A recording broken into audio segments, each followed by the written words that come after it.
Okay.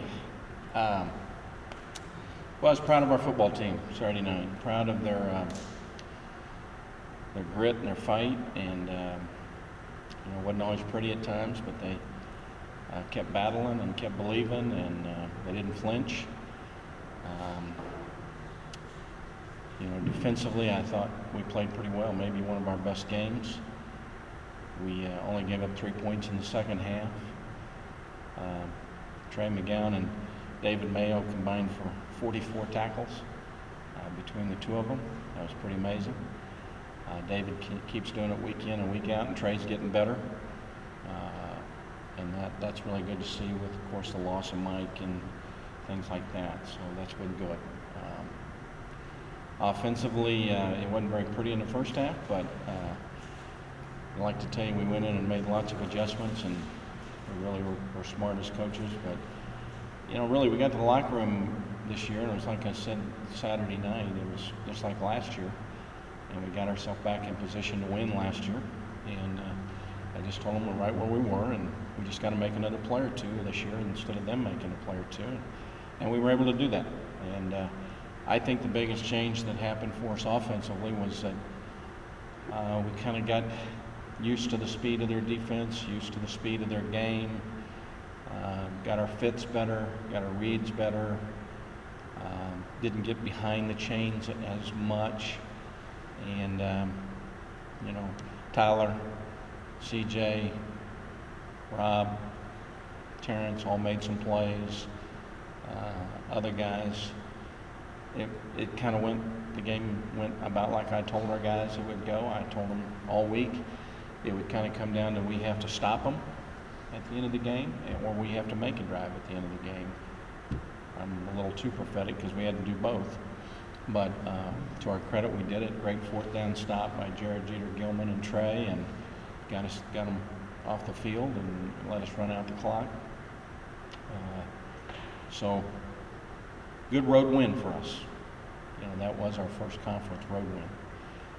Kind of a landmark step for us. We haven't been able to do that, so that was great. And they're a good defensive ball club. You have to earn everything you get against them, and we did. And the line played a little better in the second half, so that was good to see. New Mexico State, this is a young team in a lot of ways, scrappy, well coached. I think their secondary is really good. They play really hard and are well coached on defense. They're giving up some yards, but they can get some stops and do some things. And Greg Brandon's their offensive coordinator, and Greg has always done a good job, and he's doing a good job with this crew. Their quarterback play has been a little up and down at times, and they've had some turnovers. But this team gets a lot of takeaways too. I think they've had 17 takeaways, if I remember right. They've had quite a few. So, on the road again, and got to be ready to play again, and they're all going to be grinders like last week for us. So, there's no surprises in that. The formula, I wish it could change, but I'm not sure it's going to. Obviously, good momentum building, right, Coach? Going into the rest of the season. What was the game you had to have? Well, I hate to say those things this early in the season, but I remember last year when we walked off the field and when I went in the locker room after the Monroe game, and I said this game will haunt us, and it did. It would have been the 7th win last year, and it remains to be seen where it's going to play out. Right now, it's too early to make those kind of statements for me anyway, not for you guys maybe, but for me. I'm not sure those kind of things until you look back, but it was a big win from the standpoint we've won 3 out of our last 4 games. We're 4-3. Winning on the road is not easy to do.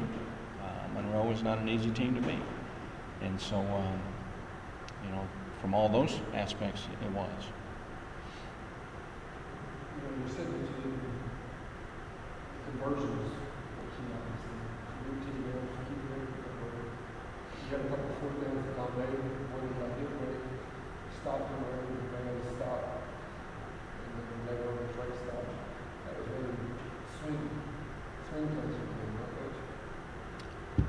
Yeah, if you ask me, they were, Steve. I think you're exactly right. If you ask me the biggest play in the football game, I would have to say Rob's first touchdown, because I think that gave us a little spark. It gave it. Sometimes you need you got to function on belief without evidence, and that gave us evidence, and it got us on the board. And I felt like just the feel of the game changed, and I felt like they were like, oh wow, it's 15-7. This has changed everything. And I can't say they pressed or buckled under that. That would be wrong for me to say, but I just did feel like from our sideline that, okay, we're all right, here we go. We're in good shape. We're going to find a way. And to me, that was the play and that drive that kind of turned things for us in our direction. You talked a little bit about CJ West. Just his role in the game plan, and let the team work seconds, all-purpose guards at the end. On all three of those scoring drives, we had 20 plus in a row. Just talk a little bit about that. CJ's coming into his own. The last couple of weeks, we have tried to orchestrate more touches for him. Sometimes that's a little difficult because he's the pitch guy, and maybe the pitch isn't there. And then we utilized a screen or two for him the last week or so in a bubble, and so we were able to get the ball in his way, different ways, and things like that. And he's our motion guy. Cross and gets the ball sometimes. And CJ is one of the fastest guys on our team. He can make plays. He redshirted last year, so this is that period in time when CJ should be getting more comfortable, be getting better. He had kind of a rough game against Lafayette, as a lot of our team did, but he bounced back and did a nice job. And I think he's a little bit of work in progress. He's learning, getting the feel for things as we go, and his confidence is getting bigger and better. And he certainly made some big plays for us the other night. He gives us a speed dimension, certainly, and Tyler did a magnificent job of hitting him with some late pitches that, a lot of people almost stopped, and all of a sudden he's pitching it as he's going down, and CJ was the benefactor of that, and then he made some good runs with the ball. Coach, almost off. Were you a little nervous there when he was throwing it back to CJ?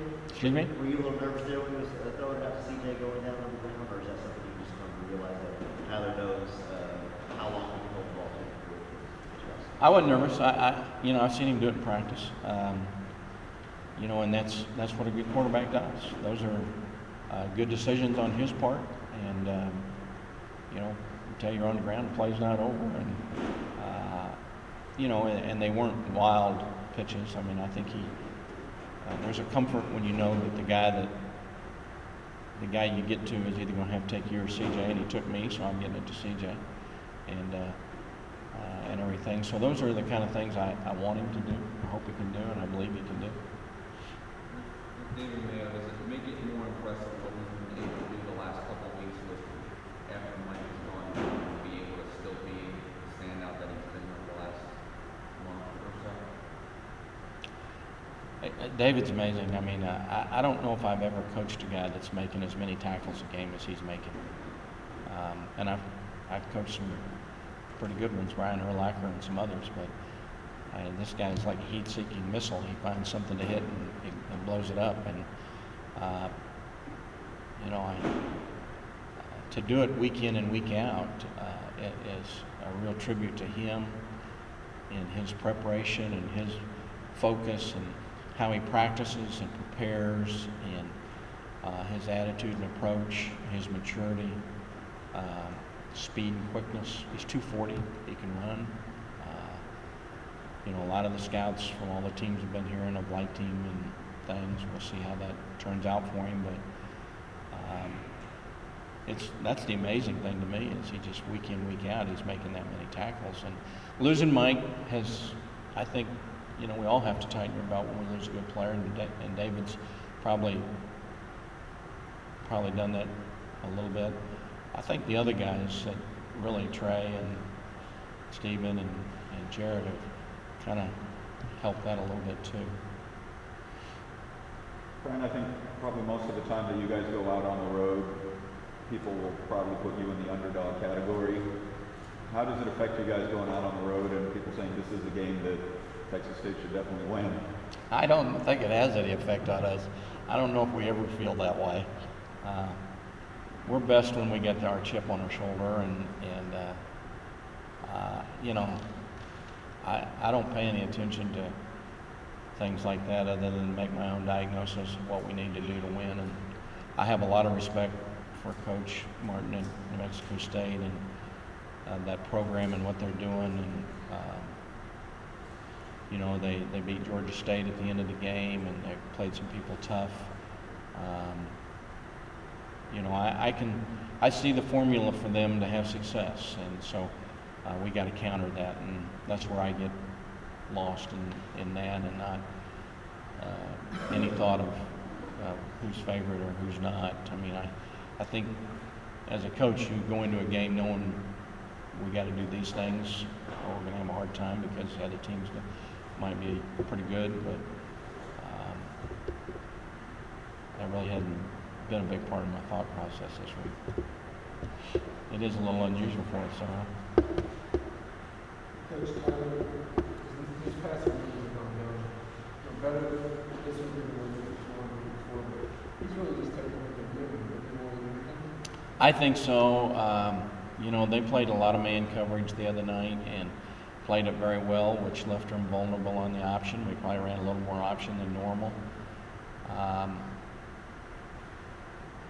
We played good teams, and I think that the best thing that Tyler did the other night is he didn't try to force anything. He took what they gave him. He threw some balls away when he needed to. In all honesty, we didn't get open a lot. When we got open, most of the time he got us the ball. He missed one tight end on a drag play that would have been a touchdown, but I know what you guys are laughing about. But other than that, I think he kind of did what he should and everything. I think you're right. He's being efficient.